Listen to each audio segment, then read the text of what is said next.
It's the second to last race of the eNASCAR Road to Pro qualifying iRacing Series season.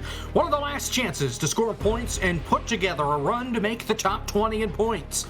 Some drivers have already accepted their fate of missing the next round, while one driver in particular, Donovan Strauss, can lock himself in tonight to the top 20 with a good enough finish. Good evening, everybody, and welcome to Podium Esports coverage of the penultimate race in the second round of the 2021 eNASCAR Road to Pro qualifying iRacing Series season, live from iRacing's virtual Bristol Motor Speedway in Bristol, Tennessee. Glad to have you along for the ride, everybody. Jacob Hitz, Sean Butler, Kevin McAdams here with you. Justin Melillo down on pit road. Zach Johnson, our producer for tonight.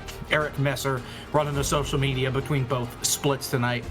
Guys, this is the race on the schedule that we had circled for the chaos. It's Bristol. It's a short track. These guys fly around here, and there's not a lot of room for error. Definitely not. Bristol is one of the fan favorites, of course, for many reasons. Number one, races here are a lot more fun to watch than the other race in, of course, because nobody has to deal with the chaos but the drivers. Second, though, anything can happen in Bristol. You know, we've seen crazy things happen in the real life Bristol. We've seen plenty of crazy things happen in the simulated Bristol. But all things remain the same. Whoever can tame this place, whoever can stay out of the most trouble, I think, is going to end up being the biggest beneficiary of this race tonight. And Kevin, if you're on the outside of the top 20, trying to make your way into the top 20, how in the world can you put something together at a racetrack where you make a mistake and it could cost you 5 positions, maybe more, and God forbid if you crash, you're pretty much in for one long night? Well, we've seen, you know, especially over the last few years here at Bristol, it's really hard to pass, and it's really hard to make up spots from where you start. So I think we're going to see a lot of guys gambling on pit strategy, and I think we're going to see a lot of guys maybe trying this new inside line. They gripped up the inside line a little bit, so we may see a lot of side-by-side action, but I think you're going to have to take a lot of risk in order to get through the pack, especially if, you know, you're on the outside looking in. And if you're on the very, very tip of the bubble there, you got to watch out for the people that are around you. It's only 200 laps tonight. It's essentially a sprint race here at Bristol, but a lot can happen very quickly here at the concrete monster that is the Bristol Motor Speedway. Let's take a look at the points and see where we're at right now with this season. 2 races to go. Tonight at Bristol. We come back in 2 weeks and wrap up at Phoenix. Donovan Strauss is leading the points. He has won a lot this season. As I mentioned in the open, he is the only driver that can leave tonight locked into the next round, locked into this top 20. Everybody else is still going to be at risk going into the race next week or in 2 weeks at Phoenix. Strauss has won 3 times already. For everybody else, the pressure is still on. Absolutely. I mean, Donnie puts himself in a great position with a great finish tonight, not having to worry about anything. If I'm these guys, though, you got Brian LaPrade, Jordy, Parker, Retzlaff, Cody Bias making up the top 5. You can't relax at all. You don't want to go into the last week with having to finish a certain spot or having to kind of have a criteria to lock yourself in and make it to the next round. You want to set yourself up to be as comfortable as possible in a couple of weeks here at Phoenix. And not quite sure if Bristol's the place you want to try to do it, but nonetheless, this track is very unforgiving, as Kevin said. And if I'm guys like Omar Diallo, Michael Finlayson, Casey Tucker, Liam Brotherton just clinging on to spots, my guard is especially up for this race tonight. It's going to be a lot of fun to see where these guys wind up on the racetrack. Let's take a look at where in the world we are here at Bristol. We started 2 weeks ago. Oh, where the heck were we 2 weeks ago? I forget already. Here we are at Bristol nonetheless. There we go. Oh my goodness. Where are we, Bill? Where we were. Texas. It's all right. It's easy to forget Texas. Don't worry about it. No wonder I can't remember it. We were at Texas 2 weeks ago. This week we're at Bristol. The banking very, very high. Concrete surface. This racetrack doesn't have PJ1. It doesn't have resin or anything on the racetrack. It's basically pure, which I think is a good thing for these guys. They have multiple grooves that they can work around. Absolutely. Yeah. So this place, as we see the monitor here, the big screens are almost as big as the entire track. But Kevin, to what we've been saying, this place is just absolutely unforgiving.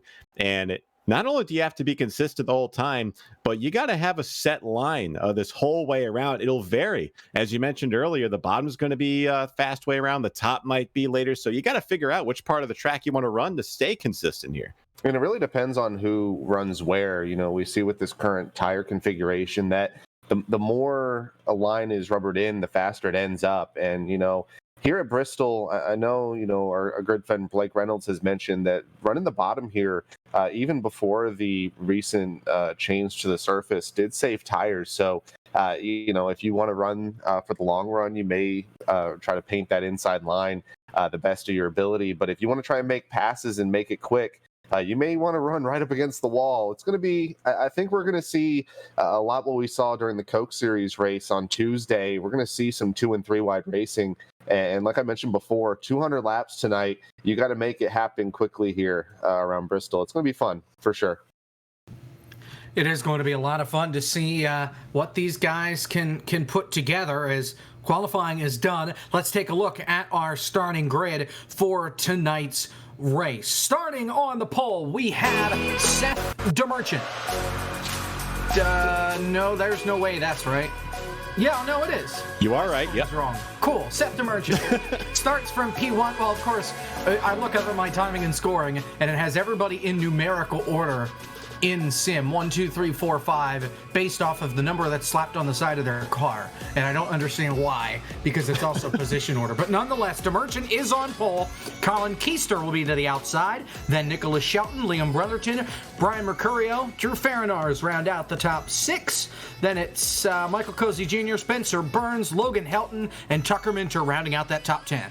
10 through 20 will look like this. We got Colin Bowden will start off 11th. Agno Philippe will roll off in 12th. Donovan Strauss, guys, this might be something to watch. He's almost mid-pack in 13th. Free agent, by the way. Free agent Donovan Strauss. So now that'll be an interesting play here. Dalton Collins will roll off in the 14th spot. Brandon McKissick will come off the grid in 15th. Brian Lockwood, 16th, dog barking. 17th is Daniel Eberhardt, Michael Finlayson, 18th. Jeremy Davis will be 19th, and Kevin, if you've wrangled the dogs, Max Brady will roll off 20th. Rolling off 21st as the dogs are going crazy behind me. Nate Stewart will roll off in 21st. Kyle Peddle, we normally see him up front. He will roll off in the 22nd position in that very bright green number 13. Seth Noel, 23rd. Kenny Brady rolling off in 24th. Good friend of Justin Melillo there. Derek Fulton in 25th. Christian Budd will roll off in 26th. Marco Ferriglia in the 27th position. Did not take a time, as well as the number 15 late model extraordinaire, Caden Honeycutt. He will be shotgun on a very small field in comparison here, guys. 28 drivers tonight. He will roll off P last here at Bristol. Yeah, I was about to say, we don't even have 30 guys in the field. It is a small amount, but we did hear from some guys, including Chris Overland, say, I'm not going to make it. It's not worth my time. He skipped the race. He ain't here. And I think that's the mindset of some of those at the back of the grid. As I mentioned, only one driver can lock himself in, and that is Donovan Strauss. On the outside, though, there are plenty of guys that need to finish well if they want to have a shot next week. The first one that needs that help, Ben Nelson, he's 34. He needs to finish 34th or better. He is not in this field. No, he's not. So we'll have to see in the other split. I'd imagine if we have 28, they'll have 28 or 29. So he should be safe. The guys right behind him, though, that need help, Ryan Hill, Brian Blackford, they need to finish 28th or better if they want to have a shot next week or in 2 weeks. Absolutely, they do, and it's going to be pivotal tonight. We'll take a look at the weather conditions here, as our producer Zach Johnson loves to do. It's his favorite part of the broadcast. It's a little steamy out there, 87 degrees. Wind speed just picked up 1 mile an hour as I was talking. Now went up again. So winds are swirling. Oh my God, it keeps going up. Winds are swirling around Bristol. 88-degree track temp. But guys, the time for talk is over. It's time to get down to it. Pace car's going to duck off here. We're getting ready for 200 laps around the Bristol Motor Speedway. Keep the engine on the pace car running, because I think we're going to need it here soon. DeMerchant's on the gas. Green flag, we're racing from Bristol. And they go off to turn 1. Yeah, DeMerchant's gone. Keister holding down the fort in second, but Nicholas Shelton is right on the back bumper off 2. And I would not rule out Nicholas Shelton at all. If you've raced with him in official races before, anytime, he is one of the fastest oval drivers on the service. So keep an eye out for him in an all-green truck. But Kevin, they're all right on the bottom right now. Oh, we got a little bit of trouble back there on the turn back two. stretch. A big One truck accident. is These guys are all sideways. over the place trying to avoid them. Spencer Burns got turned. Great job of avoidance by these guys, but Jacob didn't take long for us to get our first caution here. No, and there's a lot of damage in the back of the field from people running over each other. Jeremy B. Davis got the back end of that truck completely caved in. He got contact, I believe, from Kyle Peddle, who just couldn't get on the brakes fast enough. Had another truck bounce it off the outside wall behind him. That is Michael Guerrilla. No, it's Derek Fulton that slapped the wall. There's the replay to send Spencer Burns around to bring out the first caution. And, we may see some of these guys have damage. You would think, air doesn't really matter here at Bristol Motor Speedway, but these guys put tape at the very limit of these engines, and any kind of aero damage does impact the cooling of said engine. So we may see a couple of these guys involved in the first, Slap 2 incident. Some of these guys might have to come in and make some adjustments to their trucks already. That was Tucker Mincher that got into the back of Burns and got him sideways to bring out the first caution of the night. I said it wasn't going to take long, and sure enough, they followed through with that. And I think Seth Noel, one of the spotters in this race, just said it great in the race chat. So not very surprising to start this one off, but it's Bristol, so you got to expect these things. And I said it nauseum in the beginning of the race, the winner will most likely be the guy who survives all the incidents. Don't do yourself any favors wrecking on lap 2. But by the way, good job of avoidance by everybody there. Didn't mention all that much. That could have been a lot bigger than it was, but only, I think, 3 cars ended up getting a lot of damage. There you see Tucker Minter with most of it here. He slapped the wall on the right side of that truck. Don't worry, the other split, same story. They wrecked in the first 5 laps as well. So we're both off to a great start tonight. Dylan Alt, Jordy Lopez Jr. involved in that. Sounds like Blake McCandless, at least speechless from that. Not entirely sure if he was in that. That doesn't happen very often. Blake McCandless speechless. So we'll have 6 laps complete, I think, on a restart. No one to go here. Pace car lights are still on. Oh, brother. Heavy cleanup. Here, Bristol. Heavy cleanup on the backstretch. We're going to be here a while. If we keep doing this, we're going to need still trying to get damage keep ourselves fixed. entertained. I think. Justin, I was about to say.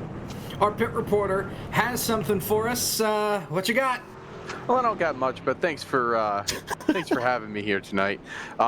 These guys are going to be racing 200 laps around this half-mile concrete coliseum that they've got here at Bristol, Tennessee. They do have 6 tire sets. If they have a lot of cautions, we'll probably see them use them. If you got them, use them. But we're probably not. If they does go green, they are at a limited field. If they do go green, we could see guys try to stretch it the entire way. Otherwise, one pit stop is probably going to be the meta for this race.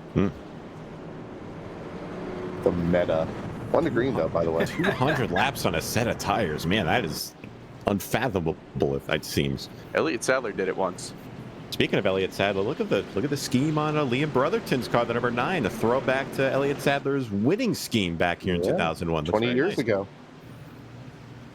Fun stuff, yeah. It has been 20 years since Elliott Sadler got his first win at Bristol. Green flag. Step the Merchants back on the gas. Second verse, same as the first. He's got a 2-truck length lead heading into turn 1. So still side by side. Shelton's going to clear himself. That'll move Elliott Sadler / Liam Brotherton back to 4th. Brian Mercurio follows him. First side by saddle is Drew Freenage and Michael Cozy Jr. right back there with him, but they got to deal with that 63 truck. That is that all red machine. Looks like that's Logan Helton off of turn 2. Helton sneaking his way up into the top 10. He's currently running in position number 6 as he comes off the corner, trying to hold off Agnell Phillip right behind him and get to Brian Mercurio, who's just up the road in the 5th spot. And Sean, I think on that first run, you were going to throw it to me about this inside line. Everyone in the front 7 or so are really trying to get down to the bottom. Logan Helton even went to the bottom, and at the moment he is being challenged for that 6th position, but he desperately wanted to get to that inside line. But it looks like as this run goes on, even we're only 4 or 5 laps into it, that outside line's starting to get a little bit of speed. Phillip gets around Logan Hilton for 6th, but as soon as he does, it's almost like a super speedway. Right back to the bottom he goes, and as soon as I say that, back to the top behind them, they're still side by side for 8th on back. Got to go to whatever line is going to get you the best run. Really, it doesn't matter whether there's a truck there or not. If it's going to get you the more speed around this racetrack, you're going to go for it. And Helton's just kind of picking his lanes, inside, outside, trying to do whatever he can to get by these guys. He has struggled so far this season, looking for a good run here tonight. Logan Hilton got a little bit of a shot down the backstretch from that 95 at Dalton Collins. They keep it straight. But going back to what Kevin was talking about with the lines, the top is going to be the faster way around. The problem is you heat your tires up so quickly running higher on the racetrack. So these guys have to take into account the risk reward for running the top, as they're still side by side. But it looks like we got a battle for the lead as here comes Colin Keister looking at the outside of Seth the Merchant. Let's see what Keister can do around the outside. Keister's already won at least once this season. Leads that lap, and he will be clear, I think, coming off turn 2. Yes, he will. New race leader sideways off turn 2, right behind him, though. That was the 95 of Dalton Collins, I think, that got sideways. Cozy's going to shoot the gap up the middle. Lockwood up high got sideways. They're still 3 wide now with Bowden in the middle. I think they're going to hold on to it. Cozy picked up at least 2 spots in the process, but that 95 of Dalton Collins is out of control.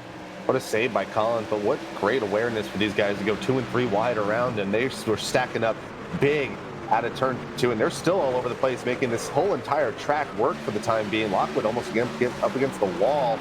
So is Donovan Strauss. These guys are starting to navigate this very, very wide now, it seems, Bristol Motor Speedway. Thankfully, they have this little inside grip, and I think that's going to make this race a very dynamic one, as Sean mentioned in the pre-race. We're going to see a lot of guys going from the top to the bottom and inverse on that strategy as this run goes on. That is the key, though. As the run goes on the restarts, it's kind of every man for himself. Once you got a green flag running, though, I think that's when you're really going to start to see folks pick and choose their lines and not just be committed to one or the other. We've seen Logan Helton bounce around a lot.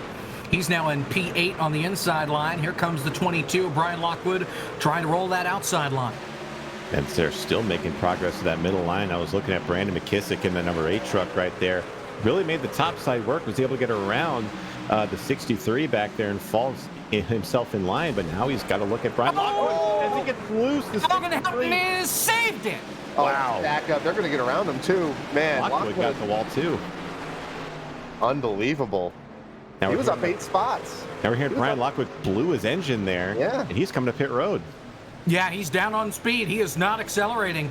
Man. Brian Lockwood's truck just hand grenaded. Yeah, it just blew up on him. He went down in the corner. I don't know if he missed a shift, or I don't think he would shift around here, but that thing just hand grenaded in the middle of the corner. Look at him. You know, I don't see too much tape. Yeah, it's possible. Like I mentioned, with that first incident, you know, between Tucker Minter and everybody, if you get a little bit of contact on the front end of the car, or in this case, the truck, it really does affect the way these cars cool down. And he might have gotten a little bit of contact on that checkup, and that might have been all it took for the engine to just grenade there. That's a tough break for the 22 and Lockwood. Very early exit for him. Brian Lockwood in points. Taking a look, he is 41st. That'll do it for him. Points. He is 23 out of the cut line. So a bad finish tonight is not what he needed. He's going to need a lot of help in 2 weeks when we go to Phoenix. And taking a look around the track right now, we haven't really gotten an update on our biggest movers so far, but I haven't really mentioned Donovan Strauss's name all that much, our point leader. Most wins coming into this week, started midway in the field around 13th, currently sitting quietly in 7th right now, so kind of keeping that truck relatively clean if you just disregard the rear end of it. But the front end's where you need the grip, and so far, Donnie's doing a good job so far, sitting comfortably in 7th. And we've been told by him that, obviously, news came in earlier this week. He left Elliott Sadler Esports. It sounds like if he's able to win tonight, we may find out who he's going to be working with. That's if he wins. I assume if he doesn't win, we'll find out that news sooner or later. Either way, but a good run so far for Strauss, of course. His average finish is what, like Two. Two and a half, maybe. Let's see. His average finish is 2.6. He has won 3 times. Finished, I think that's 9th at Texas. Abysmal. And then 7th at Watkins Glen, something like that. I mean, just rotten. There you see 6th at Texas, 4th at Watkins Glen. Rotten finishes at Watkins Glen at Texas, clearly. Unbelievable. He's the only guy to have won 3 races so far. Keister, our race leader, has won the last 2. One at Rockingham, one at Texas. And that's a great rebound for him considering he missed the race at Homestead. Can we just take a moment here to just bask in the glory that is the bottom line here at Bristol? It has been maybe 10 years since they had this track on the surface, and we were running the bottom at Bristol Motor Speedway, minus a couple guys in the back running that outside line. It is just nice to see. Got the leaders all on the bottom. Donovan Strauss, by the way, if he does end up finishing where he is right now, I don't think we're going to have to worry, at least for him. He is still Donovan Strauss, and me and Sean know very well. He is probably one of the best drivers I've seen that's come out of the scene, the last couple of years. I think he will be just fine. As right in front of him, we have a battle for the 5th position. Here comes Agnell Phillip around the outside of Brian Mercurio. And like we said, Jake, I think that outside line will be the passing lane tonight. But if you want to run for the long run, that inside line is going to be the way to go. Help save your tires down there a little bit. With that bottom lane is Phillip will take P5. Mercurio going to beat back to the inside, though. And Nicholas Shelton trying to work on that 57 of Seth DeMerchant. He hasn't been able to get by him quite yet, but he's getting closer and closer and closer. And Seth, what I was looking off at turn number 2 that last time, Seth might be searching a little bit. As you see, he enters the corner a little higher and then cuts down on exit. As you see, his exit's much lower than Nicholas Shelton there. So that truck might not be handling the way the guys at Logitech GLTC Sports might want it to handle, especially Seth. So he's got his hands full right now with that truck, and it might just be a matter of time before Shelton can find his way around. But Seth searching for a grip as much as he can, still able to maintain second, though. How much longer, we'll see. Gotta wonder if maybe he set that thing up for the short run. Not expecting us to get very far. He was right about that first couple laps, but we've been able to sort it out since then. That Logan Helton half spin kind of split the field up and spread it out around the racetrack, which has kind of helped this green flag run continue to progress. As still 2nd through 6th or 7th, relatively close. Shelton still trying to beat down the back door. Can't get anything there, and Elliott Sadler, Liam Brotherton right behind him, trying to find a gap to get around. He takes the outside line here in turn 1. We saw, at Rockingham, Liam Brotherton was one of the first guys to try that newly found outside line, and right now he is back up there again. But on the inside line, here comes Shelton. He's trying to make that inside line work, and not right now.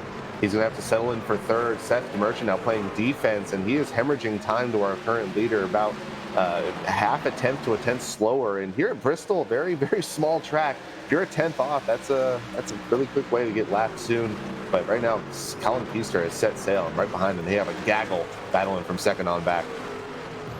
We do have important news in the battle for the top spot in the championship. Over in the other split, Jordy Lopez Jr. out. Won last week at Texas. Had a great string of top 5 finishes from Homestead on. Struggled a little bit at Knoxville. But he will finish, 27th, 28th? Man. 29th? In that race. He was 9 points behind Donovan Strauss coming into tonight. He's had a top 5 in every race thus far, an average finish of 3.4. And that's going to blow that all up. That could put Lopez at risk, depending on those that are behind him and where they finish.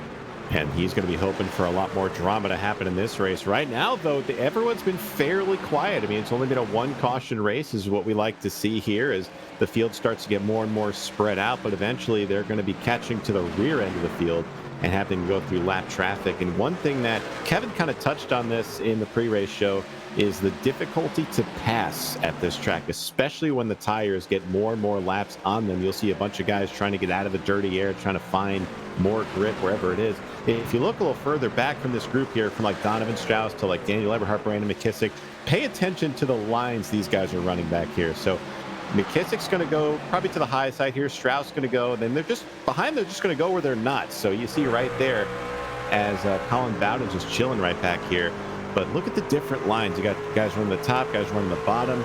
Bowden's just back here chilling, trying to find out where to go. So at this point of the race, Jacob, it's going to be crucial to see where the grip is going to come from and how you can use it. Well, a lot of the folks in the back half of the field are running the outside line compared to the inside line. A lot of the leaders, though, have chose to run the bottom line so far in this long green flag run. We're already 50 laps into this deal. Make it 51 as Colin Keister, long gone. He's got more than a second over Seth DeMerchant. Then it's Shelton, Brotherton, Mercurio, the top 5. Agnell Phillip, then Donovan Strauss. McKissick's there. Eberhardt, Bowden, the top 10. Battle for 12th. Drew Farinars, Jeremy B. Davis. Davis rolling the outside line. The back end kicked in from that first crash. We look at the battle for the top dozen. But once, like Sean said, once Colin Keister gets to the end of this pack, they're side by side, and they're going to be running this outside line. It's going to be really interesting to see just how much Colin Keister struggles to get around these lap cars. They're not running much slower times. I'm just looking at like Christian Budd, for example. He's solidly in the 21st position. Ran a 15.9. Colin Keister ran a 15.78, so 2/10 faster. But once he loses that ability to like track out up against to the outside wall, this guy's battling side by side. It's been like this for like 15 laps. It's always fun to watch the back of these races, I tell you. But once Colin Keister catches these guys, he's going to have to navigate a lot of lap traffic, and that might allow guys like DeMerchant, Shelton, Brotherton to catch back up to this 33 Space Station racing machine. Certainly possible with the way these guys are racing, and you've got fast guys in this group. Spencer Burns is back there, Logan Helton, Tucker Minter, they've all slid to the back because of contact. But Colin Keister is slowly reeling these folks in. How about 3 wide off turn 4? Kyle Peddle has cracked the top 15, looking for 12th, trying to get by Farinars and Jamie B. Davis. And we were talking about Kyle at the top of the show in the grid, how far back he was. Started 22nd in a 27 of unofficially 28 car field. He's climbed up to 14th now. Not too shabby at all for Kyle. We talked about how difficult it was to pass, and he's found some long run speed in that truck. The guys at Dead Zone trying to get these things tuned up. If you guys know anything about Dead Zone racing, they try their best to stay for their best stuff on the longer runs. But right now, Kyle's got nowhere to go. Freenage is making the bottom lane work in that number 5 iRacing Silverado, as the 64 truck of Jeremy Davis not giving the spot up lightly. And we could probably see Peddle run out of patience to try to split him up the middle as we head down the front. You make a good point here, Sean, and actually, this is interesting. Unofficially, we're at a 27-car field. Number 28 is Caden Honeycutt, who is not on the racetrack. Honeycutt is only in by 19 points. He's 11th in the field on points. He already missed Rockingham and has 0 points as Davis just got the wall there in 3. Peddle's going to kick the door down and go underneath, but now the 5 is in the way of Farinars. He can't get anywhere. And Kyle Peddle is just looking for any avenue to get around these guys. Eberhardt nearly makes contact with him. Maybe he did.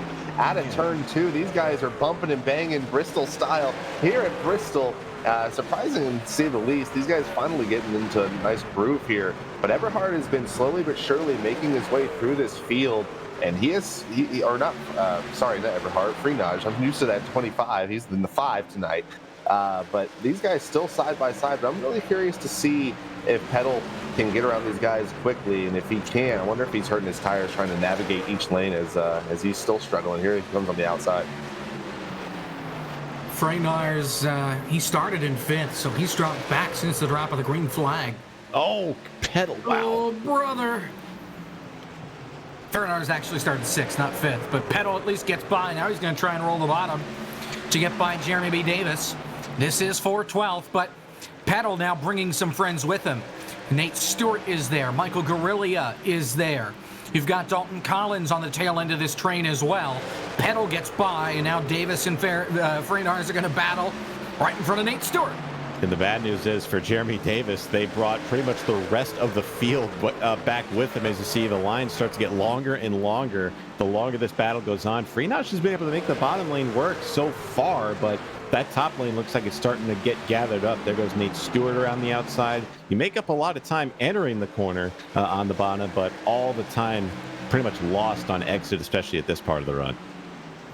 Let's go up front to the leaders, because Colin Keister has Derek Fulton in his sights here to put him a lap down. How about the battle for second, though? Liam Brotherton is in third, trying to work on Sefton Merchant. Shelton has fallen back to fifth. Yeah, keep an eye out on Brotherton. He got around Shelton a few laps ago, and he is one of the faster trucks on the track. Right now, he's trying to get around that Logitech Gialtis number 57, and he's one of the few guys in the first dozen or so cars. He's breaking this very outside line work to the best of its ability. He gets a great run off the corner, but we've seen now that this outside line has come in, it's been very difficult to pass, and we've seen people like Jeremy B. Davis. If we go back to that, they are still trying to get around him. The only driver that really has successfully gotten around Jeremy B. Davis is Peddle, and we talked about Freenach being side by side with him. That was a battle for 13th at the time. He is now fallen all the way back to 17th position now. Now Guerrilla is trying to get by him. A little bit of contact with the outside wall, I believe, for Davis. As Colin Keister's trying to work through lap traffic, he already got by Bolton. And he gets by Fenlison off the corner, but let's stay in with these guys here because it is a snarling pack with Guerrilla now leading the way. Davis now with Dalton Collins right behind him. Stewart still stuck on the bottom. Freynars is there, and Kenny Brady has caught this pack. Collins going to send it in, slide it up. He's not clear. Look out. Michael Guerrilla cleared himself off of turn number 2 laps ago. And Jeremy Davis got to be careful. I mean, he's holding all of these guys up. As we see, the rear end of that truck has already been fitted for a front end of a truck, but it might have a little bit more adjustments being made to that molding on the back of that truck if he's not careful. As Freenage is right back to the rear bumper, and I got to commend the patience of Drew. I mean, if he's been stuck trying to pass Jeremy Davis for it seems like 30 laps now, so you got to think the patience that number 5 truck is wearing thinner and thinner the more corners these guys go through. Yeah, because he's getting passed by Nate Stewart again here. Stewart's going to take the outside line. Kenny Brady is peeking down low.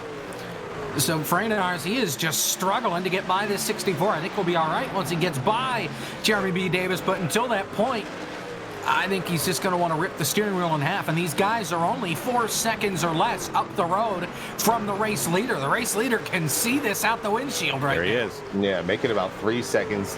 Stewart just bodied Jeremy B. Davis going into turn 3. These guys are getting increasingly frustrated with this 64. Freenach has got to be at he's going around 100%. Yeah, I was going to maybe mention, these guys have lost a ton of time as far as fall off is concerned. Qualifying times were in the 14 4s and 5s for the guys up front. These guys are running 16 3s now. So I know Justin talked about maybe going one run here, but this thing has a green flag feel. God forbid these guys get it together as the number 5 goes down to the bottom. That is the number 5 of Kenny Brady. But I mean, it's something to think about here, guys. The fall off is pretty big, probably more so than in real life here at Bristol. It's going to be something to see if some of these guys do end up hitting under green here. 2-second lead for Colin Keister. He is pulling away even through the lap traffic. As Nate Stewart right to the back bumper of Jeremy B. Davis getting into turn 1. I think they both got the outside wall. At least one of them did for a moment. Here's the onboard out the back of Davis.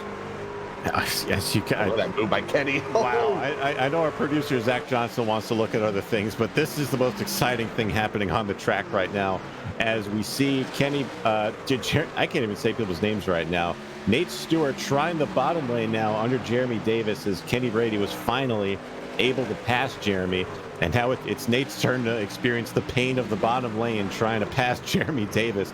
It is just so tough, and it's almost magnified twofold here. As here comes Freenach, he's going to try it again, and more power to him. If it ain't broke, you might have to fix it with this scenario. But got to give it to Davis. I'm surprised that truck hasn't sustained more damage out of the frustration from the guys behind him. You've got a bumper. I think now would be a time to use it. I know he's got the leader closing in behind him, but Do you want to be selfish? I want this spot. I'm tired of racing you for it, or just take it. I'll ride around, I guess. I guess that's the two sides to the story here for Freenage and maybe Nate Stewart, because he can't get by the 64 either. Yeah, right now, Davis has about 6 snarling lead lap trucks. Look at the time Kenny's put on.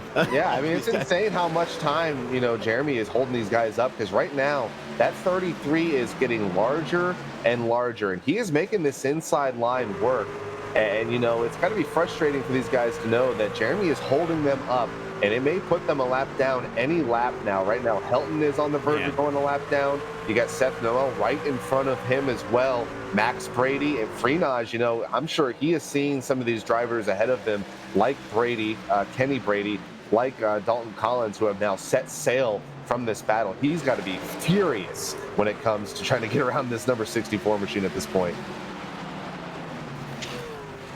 Kenny Brady at least pitted. I think under that first caution, he's lapped down to pass these guys. We're trying to figure out if he actually has fresh tires or not. Justin says no. No.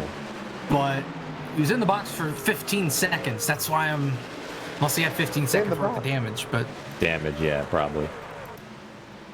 Nonetheless, Freenage still can't get by. And he can't get to the outside line because he's got Max Brady to the outside, and right behind him, the race leader, Colin Keister, is stuck in the middle of this hornet's nest here coming off turn 4. I am biting my nails off of my fingers if I'm Colin right now. This is not the spot you want to be in. He is right smack in the middle of this pack we got going on here.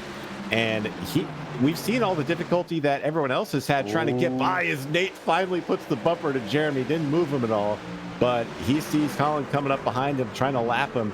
And if I'm Jeremy Davis, I got to think the turn is coming. Nate Stewart pushing him down the backstretch, and this is where it'll get interesting. Here comes the leader to the bottom. Oh, boy. He got into him again. They're getting into turn 3. Keister pulls to the inside. He can't get anywhere this time. We'll see if he can get anywhere next time, by. We're closing in on halfway. But man, oh man. Wow. Colin Keister still trying to get there. He's underneath Davis.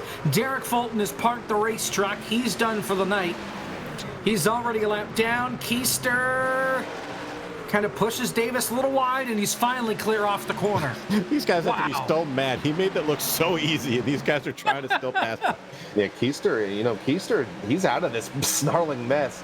Now Brotherton's got to deal with it as well, and he did gain about a second on Keister, but now he's got to deal with Noel, Freenage. Oh, nearly contact. Maybe some contact there. There was. Helton trying to make that inside line work. He was at the tail end of this pack, and right now he's battling side by side now with Nate Stewart. That'll be for the 16th. Oh, more Davis contact. almost got turned. That rear bumper cannot get any more beat up. Everyone is mad. Oh, into the wall. He saved it. 3 wide. What a save by Davis. But this may be the beginning of the end of this holdup. But here comes Liam Brotherton in second, trying to get around these lap trucks as well. Jeez, and that opened the floodgates. Here comes Brotherton to the inside of Davis. Christian Budd is there. Seth DeMerchant has caught this pack. That just allowed like 6 guys to finally get by Jeremy B. Davis. I can't describe that. Davis is pitting. Wow. Here he comes. And I can say finally that the hostage situation Jeremy had on the field has been finally over. But that might open the floodgates here, Jacob. Pits House might be starting pretty soon. Well, nonetheless, we are at the halfway point in tonight's race, and it's time to bring you the iRacing Midway Race Break, brought to you by iRacing, the world's premier online racing game. iRacing puts you in the driver's seat to experience today's newest form of competitive motorsport, virtual racing, all from your home PC. Race virtually in Australian supercars, IndyCar, IMSA, NASCAR, the World of Outlaws, and more. Colin Keister continues to lead the way. He's got a 2.5-second lead over Liam Brotherton. Excuse me. And Seth DeMerchant, Daniel Eberhardt, Brian Mercurio, your top 5. Agnell Phillip, Brandon McKissick, Nicholas Shelton, Michael Cozy Jr., Colin Bowden, the top 10. And I think I just heard Brian Mercurio say that he's pitting. Am I going crazy here? That's what we were saying earlier with the floodgates opening. But 11th belongs to Donnie Strauss, Kyle Peddle 12th, Michael Grillia 13th, Dalton Collins 14th, Logan Helton being shown in 15th. Nate Stewart, Drew Freenage, Max Brady, Seth Noel, and Christian Budd make up the top 20. 21st is Spencer Burns. We'll have to get through this quickly because, like I said, Brian might be pitting here. A lot of these guys are pitting. Michael Finlayson's in 22nd, Kenny Brady 23rd, Tucker Minner 24th, Jeremy B. Davis 25th, 26th is Derek Fulton, Brian Lockwood 27th, and did not start tonight is Caden Honeycutt in 28th. But looking at the way this is settled out right now, guys, these guys pitting is going to be 3 laps down if you decide to pit under green. So a huge risk here, but a potential to have a really big reward. Still not seeing any of the leaders come onto pit road. Had a couple in the back come on. Seth Noel, Tucker Minter, well, I think he's already, or no, he stopped again. Jeremy Davis, obviously. Kenny Brady just got onto pit road, but the leaders still staying out for the time being. And the drive down pit road is excruciating. Seth Noel has been on pit road for almost a minute, and he's still not out of it. Okay, now he's out of it. So a total of 53 seconds spent on pit road between entry, stop, and exit for these guys. And these guys the leaders are lapping the track right now at 16 seconds. So as Kevin said, lots of time can be lost if these pit stops aren't executed correctly. That concludes tonight's iRacing Midway race break. With over 170,000 drivers on the service and over 90 laser scan tracks and cars to choose from, iRacing is your portal to the racing world. Get on track today at iRacing.com. 110 laps complete, 90 to go from Bristol. This thing just keeps rolling along. We have the crash on lap 2. We've gone green the rest of the way. Colin Keister enjoying every second of it. Out in front by 2.3 seconds. Yeah, and I don't think anyone's going to be able to catch Keister barring a yellow. He is dominating here at Bristol. Behind them, they're side by side. That's going to be Seth Demergent trying to lap the number 4 of Nate Stewart. He finally, they made a little bit of contact out of turn 2 there.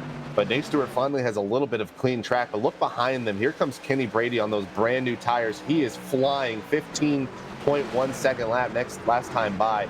So you get about a second, and if Kenny he might be able to unlap himself here. He was a lap down before this cycle of pit stops. He might be able to have a really big advantage here if this goes green all the way. And I don't see any indication of this not going green here, guys. Freydars is coming onto pit road. First one inside I thought he was inside the top 10. He was actually like 15th, but he's coming onto pit road now. Close. Well, we kept talking about him. I thought he was in the front of the field, but he was not. Nate Stewart's pitting. So really quick for you Caden Honeycutt fans that are still in here, he has come onto the track, made 3 laps. He's 112 laps down, and he's pulling onto pit road again. Woo! And, so I think he just wanted to. No, he's not. Never mind. And there he is. He's points. Getting the points. He just wanted to just get out there, do a couple laps, and I think that'll do it for Caden. So he did start the race. Just wanted to clear that up. Start and park. Good old car long style out of Caden Honeycutt. But again, he's going to need help in 2 weeks when we go to Phoenix, just in case he has a bad run, and that could be it for him. Nate Stewart on pit road. Leader still out on the racetrack. And Josh Lee, one of the commentators from the other split, is in disbelief that we are on lap 118 out of 200 because I think they are still in the double digits. I think we're in disbelief with them. Yeah, I think his response is very fitting. Can't respond publicly to that, but hey, sure enough, we're having a really good split here in second split. This is the fun split. We're having a fun race here tonight. This pit strategy is going to be really interesting to see who this might be the only way Colin Keister does not win. Some of these guys that have ended up having to pit early because whether it being lapped or just being on the strategy. But going back to Caden Honeycutt, he was someone we interviewed a few weeks ago. He pretty much is a traveling sim racer at this point because of his late model touring, efforts that he's doing around the country. He pretty much just finds somebody that has a computer in iRacing and he races there. So give him credit where credit is due to get as many points as he has so far in this Road to Pro second round. But he's out there right now, and he is 116 laps down. But Brian Lockwood's 98 laps down. That's a position right there.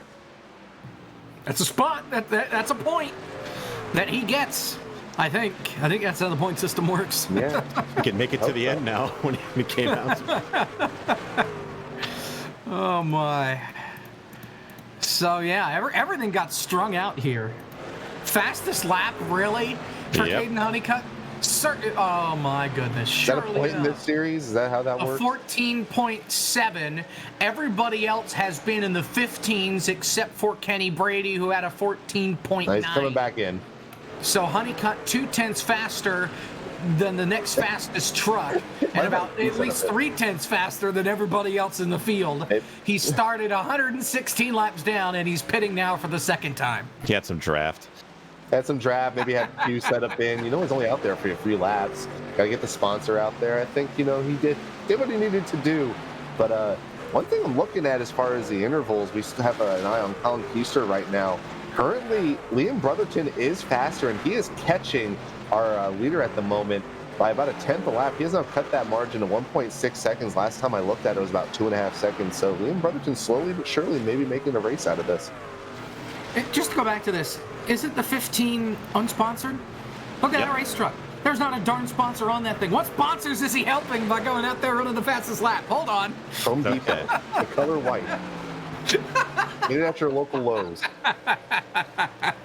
So another developing story here for all of this as we're talking about lap times. I mean, Colin he's still trying to put good laps out. I mean, Liam Brotherton, Seth DeMerchant, those 2 guys behind them, even though they're not very close, their times are very comparable. Seth was the fastest out of all 3 of those guys the last time by, but it's all a matter of what happens in between these runs. And right now, Colin definitely putting the best average lap time down, but you got to think, when is he going to make his pit stop, if he even is? Kyle Peddle just came onto pit road. Dalton Collins, and somebody else. Colin Bowden's coming in. Bowden's coming in. Oh, he almost hit the pit barrel. Oh, my goodness. Wow.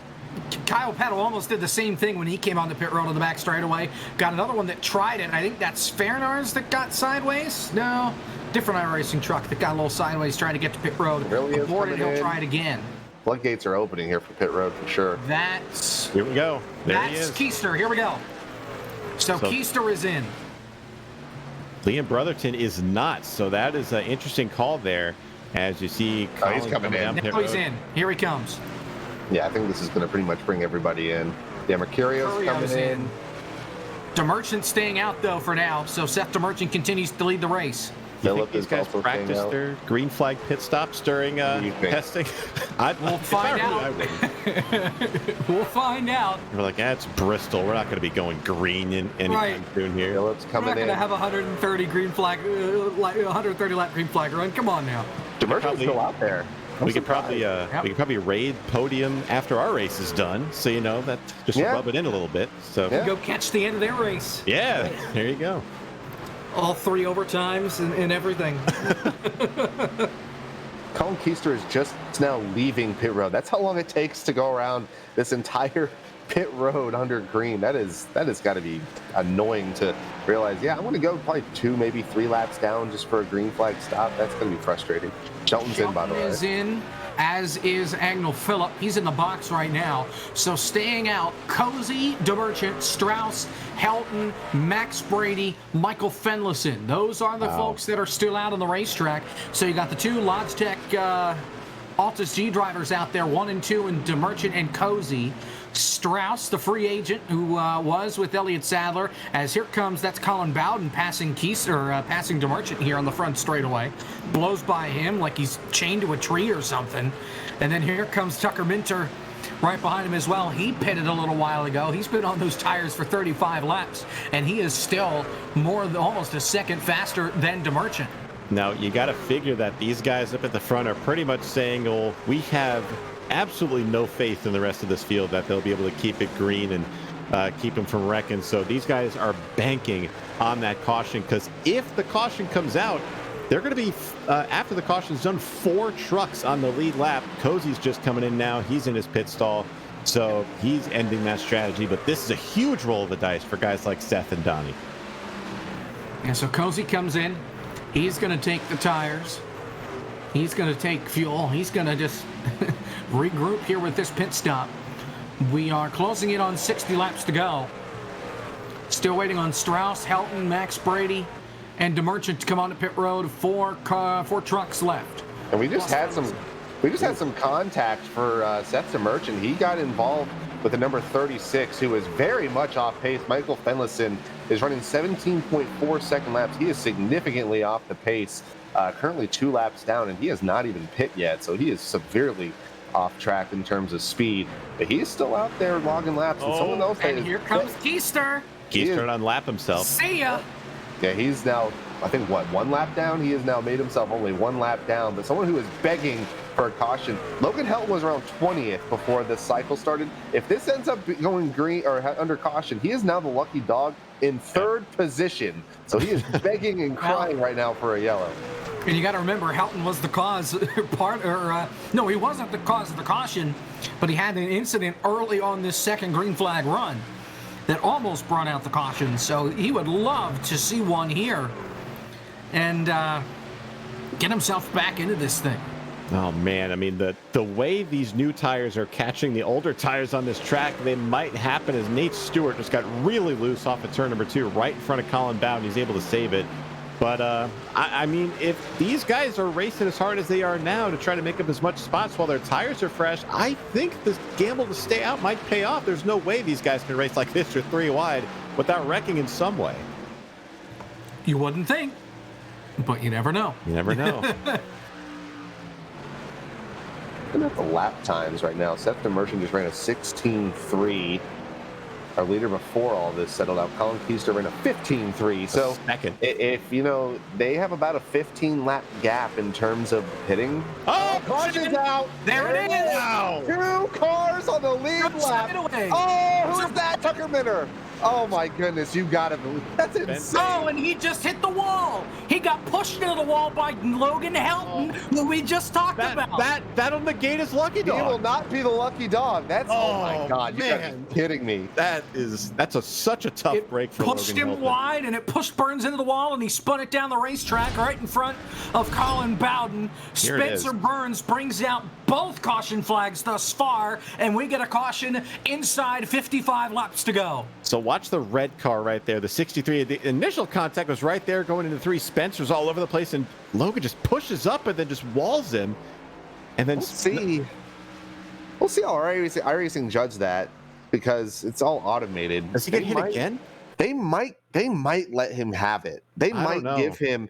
It depends on how they do it. If it's an accident before or after the caution within like a certain amount of time, he may still. It's official. Tucker Minter is getting the waiver out. So he almost got involved here. Look at this. Look at the replay. Tucker Minter almost became part of this accident. Watch the green and white car.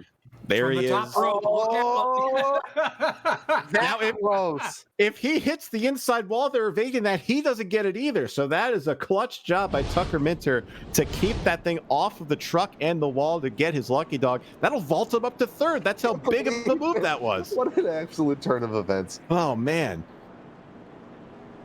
So, inside 50 to go on the restart. There's the happiest man in the race right now is Seth DeMerchant right there. And that guy too, Donnie Strauss. 2 of 4 trucks on the lead lap right now. Can you believe that? 3. Yeah. Well, hold on. Okay, so everybody else getting the wave around here. Helton, Keister, Brotherton, Davis. But here's the thing. Seth DeMerchant is going to be on the freshest tires, and Donovan Strauss is going to be on the freshest tires. Everybody else going to be on older tires. Not too old, but still. Oh, man. This is going to be an interesting lineup, because we're going to have our top 2 in Donovan Strauss and Seth DeMerchant. Tucker Minter is the lucky dog. He will, depending on how many people take the wave around, he will probably be behind either very hungry drivers trying to get a lap back, or just in front of the wave around cars. We'll have to see how this all settles out. But I cannot believe this. This has been. We spoke it into existence, Kevin. We talked about it, and we spoke it into existence. So, how many cautions? That's 2. So, do you think we get? I mean, we'll let the chat answer this. I mean, do you guys think we're going to get 5, 6? Does the race turn? LeBron James, not 4, not 5, not 6, not 7. We finish with 15 cautions with 50 to go. Oh man, that is what we wanted to see. not One really lap to green. Else did. There go all the wave arounds. So officially, as we're getting all the wave around, so on the lead lap as it stands right now, Cozy's getting his wave around. I think These that's guys aren't even going to get caught up all the way. So it's going to put, there's 6 trucks on the lead lap, and then there are 13 trucks a lap down. 7 drivers between second and third on this restart, and these guys are still not caught up all the way. Man. Nope. But the Here we leaders go, in 3 and 4. Pace car is in. Godspeed. Green flag set the merchants going. And here we go. This is going to be it. The 31. Seth Noel got an awful restart. One down on the flat. That's Jeremy B. Davis. And we got the night. Oh, Dalton Collins around almost. Hit one of the truck barely. Stewart down on the flat. Here comes Davis. Up the middle comes the 57 of Max Brady. Here comes the 5 of Freinars. Like he shot out of a cannon up on the high side. This is going to be fun the rest of the way. Man, we talked about chaos at the start of the broadcast. This is the definition of it. So they get it together. Dalton Collins. Oh! Trouble! 57 Max Brady around Tucker. Oh, back in front of the field. Oh, no. They made it.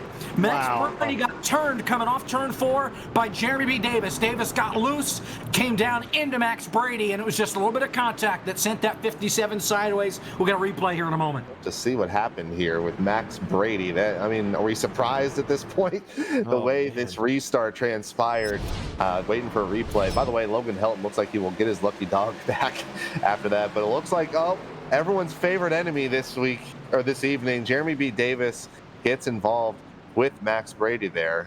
Thankfully, just no got one else loose. really got involved. Yeah, just, it is what it is. But look at this. This is what basically stacked these guys up. I don't know why they're running on the apron, but, I guess you do what you need to do. But this pretty much stacked up the whole field. The fastest way around is the shortest way around, and some of those guys took it literally. Nonetheless, we're going to go side by side. We'll come back for the restart, and then the next caution right after this. Oh, my goodness.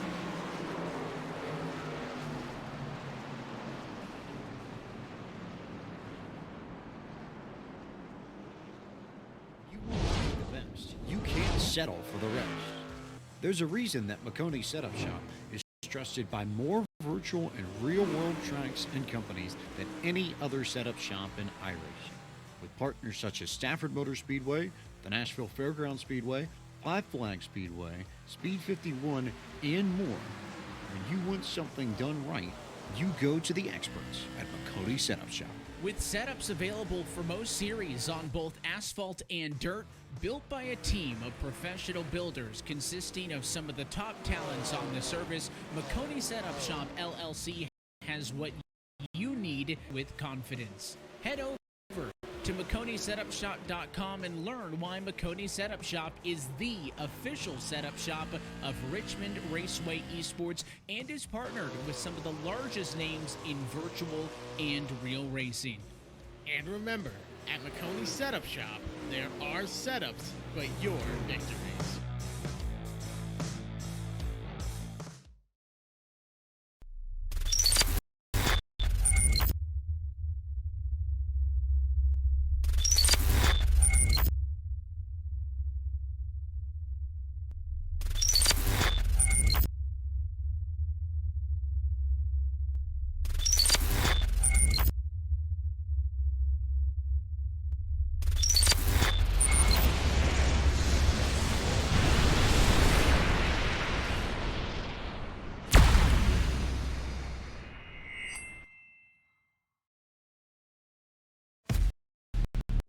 This, our series, So many different pieces that you have to watch out for. where the stakes are always higher, $300,000. where virtual meets reality, How bad want it? They're wasting no time getting at it. where the best thrive and the flawless win. This is the eNASCAR Coca-Cola iRacing Series. The second round of the eNASCAR Road to Pro Qualifying iRacing Series on Podium Esport is brought to you by McConey Setup Shop. There are setups, but your victories. And by Martin Sports. Use code PODIUM to receive 40% off any stock racing glove at martinsports906.com. Half a lap to green here at Bristol. 40 to go on the restart. Jacob Hitz, Sean Butler, Kevin McAdams with you for the call. Justin Malillo down on pit road. Zach Johnson, our producer. Seth DeMerchant, Donnie Strauss leading us back to green. We've got 6 on the lead lap. And again, 40 laps to go. Green flag to turn 1. All 3 wide already. And Jeremy Davis tries to squeak up the middle of all these guys. Down that straightaway. Pedal hard into the wall. Oh, tough break for Pedal. That's a shame. Man. He got turned by the 21 of Christian Budd. They were 3 wide, and Pedal just didn't have enough room. Michael got a piece of it, and that was a hard hit for the 13.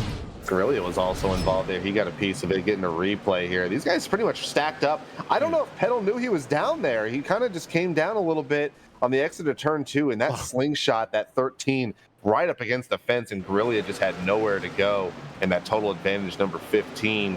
Get another view of it here. And yeah, it's hard to say for sure, but it looked like Pedal just kind of came down. And these guys were a lap down. Actually, yeah, just on the very tail end of 1 lap down here. So we're going to have to re-rack them once again. We were worried about this. Cautions, breeding cautions. And these guys are going at it right now in the chat. Holy moly. Did you see Tucker Minter miss it? Holy cow. The second time Tucker's had to make a great avoidance. Here's the wreck happening. He has no clue where it's going to go when he's right in front of him. Why is Tucker Minter a lap down? He was just on the lead lap. What happened to him? Oh, unbelievable. Yeah, he was in that last wreck. He spent 43 seconds on pit road the last time he was there. I think that's why he is can't miss them all. Now a lap down. 7 trucks down the lead lap. Jeremy B. Davis just got the free pass. Oh, boy. That's Those still a lap down. Nicholas Shelton, Colin Bowden, Cozy. Oh, let's see. Freenage, Mercurio, McKissick. Freynars, McKissick, a lot of guys that were faster. Jeremy Davis was a roadblock at one point in this race. He is on the lead lap in 7th. How the turntables here at Bristol.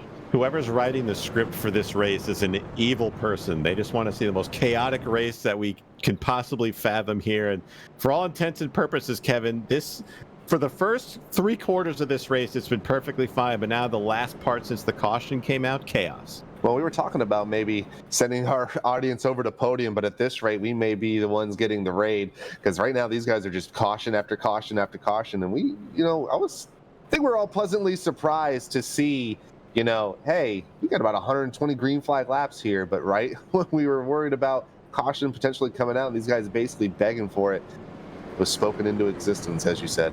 It's got to hurry up. We got to make Moon Car tonight, so they got to hurry this thing up. Oh, yeah. What a race. I can't even. This has been, for all intents and purposes, probably the most drama-filled race that we've had. We've checked all the boxes. We've had it's Bristol, baby. Talk about drama. We've had strategy come into play. We've had very good racing. We've had tempers being flared. I'm sure if we were actual here, punches being thrown. But right now, Jacob, I think we're not even close to scratching the tip of the iceberg of what's going to come in this race. We still got plenty of time for more stuff to unfold. Like Moonhead calls it, we got beef. And we have definitely had a little bit of beef tonight. Speaking of beef, I don't know what this transition has anything to do with it, but Justin Malillo down on pit road, you got anything for us? Well, I don't know where to go from there, but thanks for that. We only got 7 cars in the lead lap. Jeremy Bay Davis, he's going to have the freshest tires here, but he's going to have to start at the back of the pack. They're rounding the back stretch, so they're going to be coming to the green here. But, I don't think these guys are coming in for the rest of the race. Good luck. All right, thanks, Justin. We appreciate it. For the drivers, because right now I don't know who needs more luck. This has been nuts. Here we go. Pace car is in. DeMerchant stacks the field up, then gets on the gas. Green flag inside. 35 laps to go. You've got Donovan Strauss in second. Colin Keister's on the back door, looking to the inside for second. Here he goes.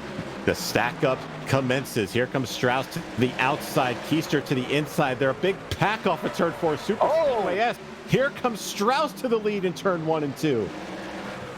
Doesn't quite have the run on the bottom. Strauss rolling the bottom, can't get there. DeMerchant rolled the outside line, now cuts to the bottom now that he's clear by a good 2 truck lengths. But Strauss rolls it back in on the bottom in 1. Donovan Strauss trying to make that very inside line work, but we've seen all night, boys, that outside line is where you're going to want to pass the guy in front of you. But right now, Seth Merchant opened up the gap, someone sideways in the middle of the track. He saved it. What a save. Max Brady. Oh my goodness, what a save. Wow. He's right in the middle of the pack, but these guys continue to go green, and that has allowed the field to single file out, but they fan out in the middle of the corner. Keister in third, Liam Brotherton knocking on the door. Then you've got Daniel Eberhardt. We haven't talked about him much tonight. He has snuck into position number 5, and that thing looks strong. And that's big because during that green flag pit stop cycle, Eberhardt actually missed the entry to pit road. He had to hit the brakes, go back around again, and lose a lot more time to be in the position that he's in to have a chance to win this thing is a great job for Eberhardt. He's got a lot of work to do up front, though, as he's got a lot of fast race trucks in front of him as we're looking back. Currently now on board as we're looking into turn number 1. Here comes that 23 truck of Eberhardt. He's not done, but up front, it's getting tighter and tighter as we head into turn 3. Oh, Kenny Brady almost lost his life trying to make moves in the back of the field. He tried to get behind Colin Bowden. He almost got killed. He's able to hang on, though. Oh. And Kenny Brady just, he's going to keep on trucking back there. We'll see how long it lasts. He's P13 a lap down. If that isn't hyperbole on a broadcast, I don't know what is. Side by side, that'll be right now for the 10th position. These guys jostling for the lucky dog spot. McKissick has it. Then you got Mercurio and Shelton battling for the 10th position. I'm sorry, that's the 9th position. Right in the middle of that, you got to battle for 21st and 22nd, 2 laps down. Despite all these guys being multiple laps down, these guys are still battling for position. And in front, here comes Eberhardt once again around trying to get underneath Brotherton. Shout out to Caden Honeycutt, by the way, still out on the racetrack. All right. He's only 154 laps down, so he needs 150, probably about 200 cautions to get back on the lead lap. Yeah, never say never, you know. Get unlimited green white checkers. We might get there. All right, so we got the battle for, what is this right now? It's 5th right now is heating up. Well, 4th, excuse me. Daniel Eberhardt, man, we haven't talked a lot about him as Jacob mentioned, but what a recovery by him as we look out the back of Colin Keister's truck. Eberhardt's able to make the pass. Brotherton concedes the spot. This would be, I think, a top 5 is a win in this sense for Eberhardt tonight. He has had really bad luck so far, but great job recovering and finding himself in a shot to win this thing. A great job for Daniel Eberhardt, who sits 13th in points, only 7 above the cut line. So Eberhardt putting together a good run. He struggled at Homestead a little bit, had a bad finish at Watkins Glen. He was able to rebound Rockingham at Texas. So a great run for the driver of the 23 tonight. Yeah, and it looks like he has set a trend. He didn't really qualify that well at Texas. We talked about him pretty much all night at Texas, making his way through the field, has done the same thing, battled adversity, nearly hitting the pit barrels. He is now solidly in the top 5, and he will have to do that again next week at Phoenix. But as we go further back in this pack, these guys are still side by side. Brandon McKissick still the lucky dog. Tucker Minter back in the pits. But things starting to settle out as we are at 19 laps to go, and dare I say it, trending green. Uh-oh. Speaking of green, here comes Nicholas Shelton to the inside. Agnell Phillip, that is for P9. That thing got a little sideways off of turn 4, but he cut to the bottom and looks like he's going to try and make it work here. Kevin just trying his best to create as much chaos. Maybe I am, maybe I'm not. I don't know. Well, we know what you're doing, but these guys are just battling all out as much as they have left in these trucks. There you see Shelton trying to make the most of it on the bottom of the racetrack. It's so tough to pass, as we've touched on a lot in this race so far, but the front 4 have broken away. I'm not sure what happened with Liam Brotherton's truck, but he is definitely not as fast as he was in the early stage of this race. He's got Nate Stewart closing in on him in a hurry. Nate Stewart, and he was trapped behind Jeremy B. Davis forever ago. Of course, Nate Stewart a lap down back in 19th. But that thing certainly has some speed to it. If only he was on the lead lap, things would be in a lot different situation for the driver of the fork truck. As we are inside 15 laps to go, Seth DeMerchant out in front, 0.3 of a second is the gap between himself and Donovan Strauss. Keister and Eberhardt, though, they are all accordion behind this 51. Yeah, talking about Eberhardt earlier, he is the fastest of this front 4. Over and over again, he has been posting the best laps of these guys up front. Keister trying to get around Strauss, but Keister also having to worry about Eberhardt in that 4th position. But every single lap, these guys battle, and maybe once they get side by side, I think that'll be the one thing that DeMerchant needs to solidify his lead here. But right now, DeMerchant is starting to open it up. He has now opened it up to about a 3.5 gap here with, 11 laps to go, and we may be setting sail here, boys. Gotta wait and see. It's not over until you see the white flag in the air. But I think the big battle right now, back here, holy cow, Shelton is back there, Brandon McKissick, Agnell Phillip on the inside. You got the 31 there as well. Better for Lucky Dog, too. Ooh. Yeah, this is a hornet's nest with 10 to go. So this is where the action is going to happen. If we are going to have another wreck, it might just originate right here. So Brandon McKissick trying to hold all these guys off. You got Agnell Phillip. Keister. Wow. What a move. Oh, here comes Eberhard down the back. You're going to try to do the same thing? Twofer. Oh! This is all Seth DeMerchant wants to see, is these guys battling hard here. Inside of 10 to go, Jacob, as Eberhard makes the pass. Let's go. Now he's going to cross him over, and he's going to clear him down the back. This is... And here we go again in a 3. Eberhard sends it. Oh, he's loose. Here comes Strauss back on the bottom. Gosh. What a race. And Brotherton's going to catch these guys. He's right there now, so we talked about him. Keister flying. Yeah, he's served up on a roll right now. He is coming in a hurry. Oh, man, it's not over at all. A 10th faster than DeMerchant. Another 10. The last couple of laps. Wow. Here we go. 6 to go. Coming to 5 at the line. 5.91 for DeMerchant. 5.28 for Keister. He catches them again. They're still trying to battle here from 3rd to 5th. But we're going to have to keep an eye on this battle once again. Another 10th in the bag for Keister. He's making that outside line roll with 5 laps to go. Seth DeMerchant is going to have to be on the defensive. How does he keep this 33 in his mirror? Keister has been, no doubt, the dominant truck of the night. Keister looking for his 3rd win in a row. He's there, up in the marbles, kept it out of the wall. Coming to 3 to go, guys. Keister puts himself in a fantastic spot here as he slides loose. Nearly gets into the wall. That's what DeMerchant needs. Puts another 10th on him. 2 laps to go now. Does DeMerchant have anything left to withstand Keister's charge? Well, Marty Reed, that's 3 to go, but nonetheless. Keister, I think that slide may have hurt him just enough. I think it may have cooked his tires a little bit, and he lost too much time. Now we're at 2 to go. Sends it deep off into turn number 1. He's going to have one last shot as they come through 3 and 4. Eberhard was sideways behind him, but he hangs on to it. This is the white flag. 1 lap to go. I'll be darned, we're going to make it. 1 to go at Bristol. Keister on the inside. He's there, side by side for the lead in turn 3, or turn 2. Here we go. DeMerchant on the high side. He's going to take the defensive line. Keister runs it in too deep. He drifts it through the corner, and Seth DeMerchant's going to win at Bristol. What a finish. What a race. Seth DeMerchant hangs on, benefits from that caution. He stayed out about 15 to 20 laps later than all these guys that pitted, and it will pay off. And once again, guys, a Logitech G Altus VRS truck wins in our split. How about that? Seth DeMerchant with the win. A whopping 7 trucks finish on the lead lap. I mean, wow. What a night. It's going to be a very popular win here. Seth, one of the coolest guys on the service. There you see his trademark.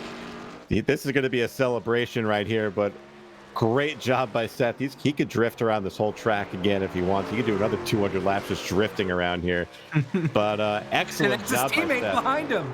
Cozy was chasing him down. Cozy was happy on the radio as well. Cozy was yelling on the radio. In fact, he was so happy. So good showing here by the Logitech G Altus guys. Last week it was Jordy Lopez, or 2 weeks ago it was Jordy Lopez. This week it's Seth DeMerchant. These guys are on a roll, and as Kevin said, what a race. Easily the best race of the season, if you're asking me. And of course, they're over at 17 to go in the other split. We win. So we beat him by a good bit. Nonetheless, Seth DeMerchant is the winner. He's either going to run the tires straight off the truck, or he's going to run out of fuel, or he's going to put it in the safer barrier. One of the 3. Nonetheless, we're going to go to a break. When we come back, Seth DeMerchant might stop running laps. We'll have to wait and see. We'll go through the results. We'll talk to our winner. We'll talk to our top 3 right after this here on Podium Esports. How does he do that? This is going to be a very popular win here. Seth DeMerchant is the winner. He's either going to run the tires straight off the truck, or he's going to put it in the safer barrier. One of the 3. Nonetheless, we're going to go to a break. When we come back, Seth DeMerchant might stop running laps. We'll have to wait and see. We'll go through the results. We'll talk to our winner. We'll talk to our top 3 right after this here on Podium Esports. When you want to be the best, you can't settle for the rest.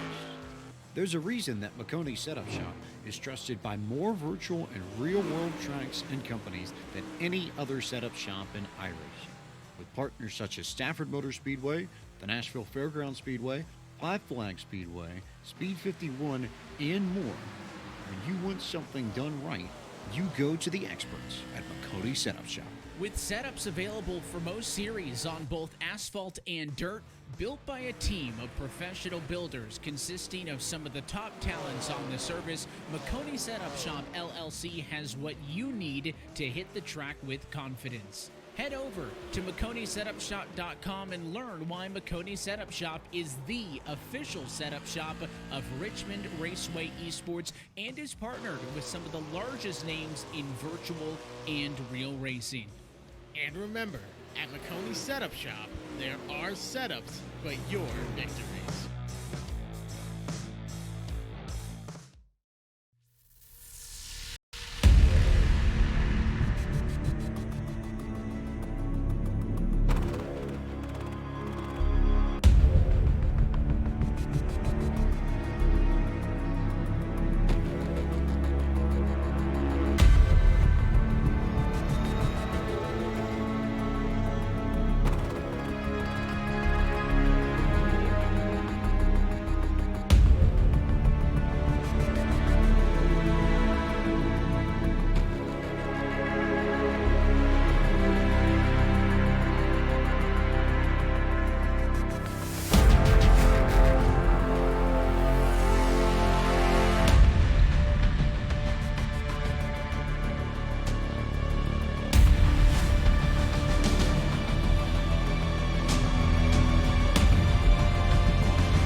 Welcome you back here to Podium Esports coverage of the second round of the eNASCAR Road Pro Qualifying iRacing Series. There you see our Martin Sports winning moment. The battle for the lead on the last lap between Seth DeMerchant and Colin Keister.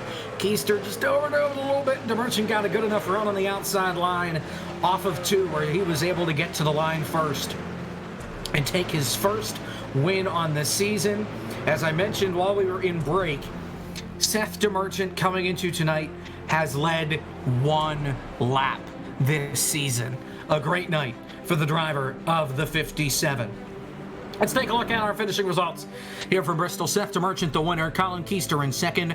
Donovan Strauss in third. Daniel Eberhardt fourth. Liam Brotherton finishing in position number 5. Logan Helton, Jeremy B. Davis, Agnell Phillip 1 lap down in 8th. Everybody behind this point a lap down or worse. Nicholas Shelton 9th. Brandon McKissick rounding out the top 10. Colin Bowden will come home in 11th. Kenny Brady 12th. Michael Cozy Jr. 13th. Christian Budd will finish 14th. Brian Mercurio 15th. Max Brady will come home in 16th. Michael Grillia 17th. Drew Freenage brings us home in 18th. Nate Stewart 19th. And Kevin Dalton Collins will round out the front 20.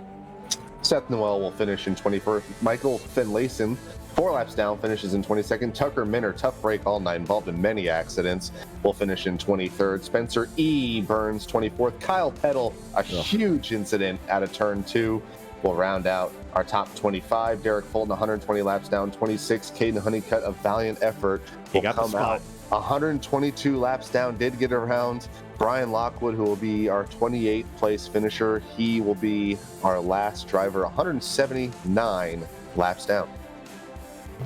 He did make laps. He did, I believe, Yes, he still held the fastest lap of the race. God. After all of that, Caden Honeycutt, 122 laps down, finished with a 14.749, the fastest lap of the race. Let's talk to our top three. We start with position number 3 and the newly free agent Donovan Strauss, who is with Sean Butler. Donnie, what an eventful week, an eventful race for you tonight. Started 13th here, midway through the pack. You're able to come home with a podium finish. Just tell us how the heck you're able to avoid all the carnage and get your truck on the podium here tonight. So obviously, I'm locked in. So, I mean, I was like 11th or 12th on pace tonight. I was running like 10th before everyone started pitting. So I was like, you know what? I'm just gonna go all the way on fuel and just hope a yellow comes out. And I had 4 laps of gas left, and a yellow came out, and I was screaming. I was so happy. I was like, I've been getting screwed on cautions over the past like year and a half in this, and they finally like catch a break on one, like a lucky break like that. It's just huge. And we thankfully there's only like 7 trucks on the lead lap, so I didn't have to pit the rest of the way. And I knew I didn't have anything for Colin really, but I think if Colin wasn't there, I could have got to Seth. But obviously I knew if I let Colin go there at the end, he had a chance at Seth, so I was just hoping something would happen and I'd be able to get through. But third, we will take a third. Yeah, we were talking about that during that whole green flag run there. I mean, you, Seth, all those guys up at the front were practically, we say you were begging for a caution at this point. And we got to have the same reaction, too, because when the caution came out, we kind of started yelling, too. I can imagine what you guys were doing in the car as well. But what an eventful race for you, man. You did a great job picking your way up through the field, playing the strategy right. So tell us, you're going into Phoenix now. You're locked in, as you mentioned. What's the mindset for you going overall? Are you going to kind of take it easier going into Phoenix, or is it still take it like you've been doing every single week? Well, I kind of still want to finish first in points, so we're gonna go after that, and we're gonna try and still win the race. But obviously, I'm just gonna have fun with it, and not gonna stress myself out about it, and just have fun and take it in that we're locked into the Pro Series, because obviously I haven't been in a spot like to be locked in before, because last year I entered Phoenix going in, I was only like plus 10, and that was with the old point system, so that was not many points at all. So we'll just have fun with it and try and get a win. Absolutely. So like your season's been going, so you've been fast all year. We can imagine more of the same going into Phoenix. But Donnie, we'll let you go, man. Celebrate that finish, rest up for a little bit. I know it was a pretty hectic night all around for the race, but great job wheeling that thing to third, man. Congratulations. Thank you. Real quick, I just want to thank Nutrient Ag Solutions for their support this round, and I want to thank Vicente and JD for sticking with me after I left DSC, obviously. And yeah. There you go. There you have it, guys. Jacob, big night for Donnie. Again, congratulations, man. Go get him in Phoenix. Thank you. Jake, back to you. Donnie Strauss on the rebound, had his worst finish at Texas, finishes in third place tonight, continuing the streak of 6 straight top 10 finishes, 5 top 5s. Let's talk to our second place finisher, the guy that had won 2 in a row coming into tonight. He's been on fire, Colin Keister, who's with Kevin McAdams. Well, Colin, first off, I'd like to say thanks for joining us. Thank you, Colin. It's always hard to get you in here, but we appreciate it. But tell us about your race tonight, man. You had to deal with a lot of adversity. You had to deal with lap traffic. You had to deal with pitting under green, dealing with much faster tires than that. And then you have to deal with that inevitable caution. Tell us your emotions throughout this entire event. Yeah, they were really good up until we made those green flag stops.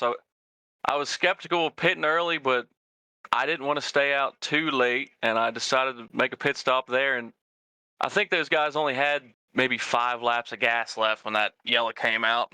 That was unfortunate, but I was able to get back on the lead lap and try to mount a comeback to the lead. But I got close, but came up 1 spot short. Yeah, we saw you in Demerch, and you guys got side by side there. How hard was it? You didn't have to be, passing a lot of trucks tonight, but how hard was it really to pass here, especially as the run went on here at Bristol? I know they added a little bit of grip to that inside line, but just how difficult was it for you guys to really make up positions on the track? At the beginning of the run, it was very difficult for me because my truck was hitting the track for the first couple laps, but once we got to the long run, I had pretty good center turn, and it wasn't too difficult to make a pass. Well, we go into Phoenix. I know you're pretty good pretty much everywhere. I've known you for a very long time, but what do you think you have for these guys as we go into our final round here at Phoenix in your space station race in number 33? I hope we bring another good piece and try to compete for a win. I'm pretty sure I'm locked into the Pro Series, so I'm going to go out there and try to get a W. We'll have to just calculate the points. I know Justin is hard at work right now trying to get that, but congratulations, Colin, on another good finish, and hopefully that momentum sticks with you as they go into Phoenix in a couple of weeks. Thank you, guys. That is Colin Keister. Back to you, Jake. He's got the calculator out. It's smoking. He's gonna be having a lot of fun putting together all the calculations for the next 2 weeks. How about this? Race winner, Seth DeMerchant, here from Bristol. Seth, Colin was able to pass you earlier on in the race. That was on a longer run. What was going through your mind when you saw Keister get past Donovan Strauss and start reeling you in there in those last 5 laps? Oh, man, I was starting to get worried because at the beginning of the race, he just had so much more pace than I did. Like, I felt like I wasn't able to run the same pace as him and also keep my tires on. And I knew as soon as he got by Donnie that he was going to get to me before the end, and he was going to have a shot to try to get by me there. But we were able to hold him up just enough, and he had to slip up with about 2 to go. That gave me just enough of a gap to then be far enough ahead to where he wasn't side by side with me going into 3 and 4 in the last lap, and was able to hold on. A great run for you tonight. Coming into tonight, you had led 1 lap this season. You led a lot more tonight. Able to get the win. Talk about the momentum that this is going to give you moving forward into Phoenix in 2 weeks, and then eventually, potentially, the contender round. As of right now, points are official based off of what we use. You're sitting P6 with the drop, 36 points to the good.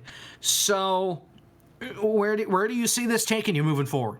Yeah, I think stress-free. I feel like coming into this race, I was already locked in just from starting. So that's kind of what got me the win. Is we went in there and we saw an opportunity when Colin pitted to try to hope for a caution and stay out, and luckily we were able to get one right as I was pitting. I almost ran out of gas coming into my box under the caution, and then just able to hold on. But yeah, I'm hoping we can perform better in the Pro Series this year. Whatever, I forgot what they're calling it, the new name, but last year we struggled in qualifying, and that kind of hurt us through the whole thing. And I'm really hoping that this year we can put it all together and get into Coke.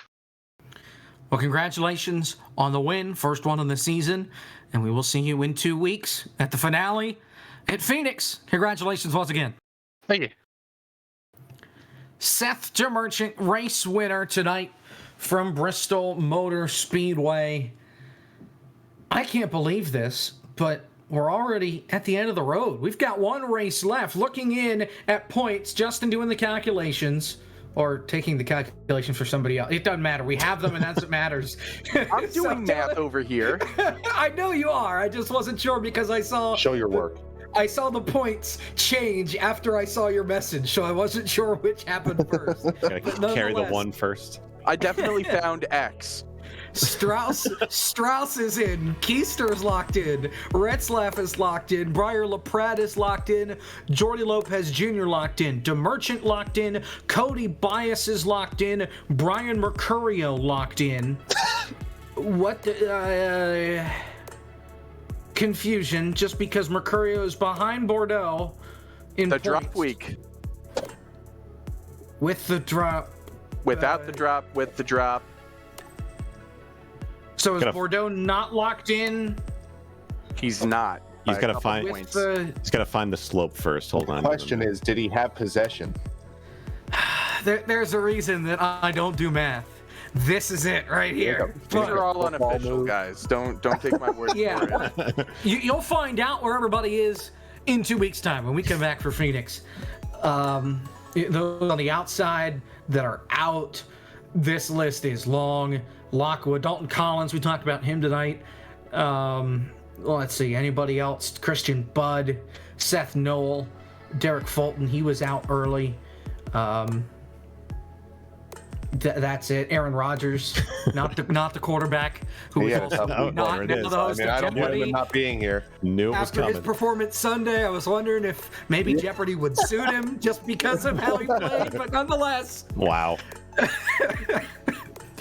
Like I mentioned, we're almost at the end of the road. We've got one broadcast left here on Podium with, the Three Stooges and Justin, I guess. What a race tonight, though. Certainly a lot of fun. We thought it was going to be a crash fest, and we only had, 3 cautions, guys? Yeah, I got to say, this was probably the most entertaining Bristol race I've ever watched, really. I mean, if we're getting down to it, it had everything, like we say, from drama, crashing, drivers yelling at each other, virtual punches being thrown. And at the end, what a finish. And the race that led up to that finish was worth the price of admission. But big congrats to Seth the Merchant, man. So good to see him get a win and essentially bring him into the next round of the Contender Series. But so I got one more week of Phoenix. Still more sparks can fly, but gonna have a lot on their plate next week to try and top what we saw at Bristol here tonight. For sure. And it's something, I agree with you there, Sean. We've commentated 4 or 5 of these Bristol races. They're always chaotic, but I think tonight was one of the most competitive races we've seen out of these Road to Pro guys. They have delivered over and over again. And we're at Phoenix, and Phoenix, maybe a boring race for most of these drivers, but we have a really good field of trucks, and there's going to be a lot of points on the line, and we may be in store for a very good race out in the desert. I'm really excited. I hate that the season's already almost over. Obviously, we'll end up working together again, but I think this has probably been one of the most fun set of races I've ever done. As my short life as a commentator, it's been a really good time. We need to figure out some way to get the 3 of us and Justin all together for a series that lasts longer than 7 weeks. I think we can invest in that. We can make it work somehow, some way. Stay tuned. Let's take a look at what's upcoming here Allegedly. on Podium Esports. Yeah, right.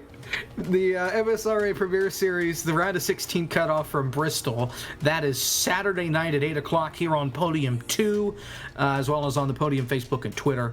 The SimMax Cup Series powered by MPI. Their All-Star race is Sunday, September 19th, 9:15 p.m. start time over on Podium Esports Twitch.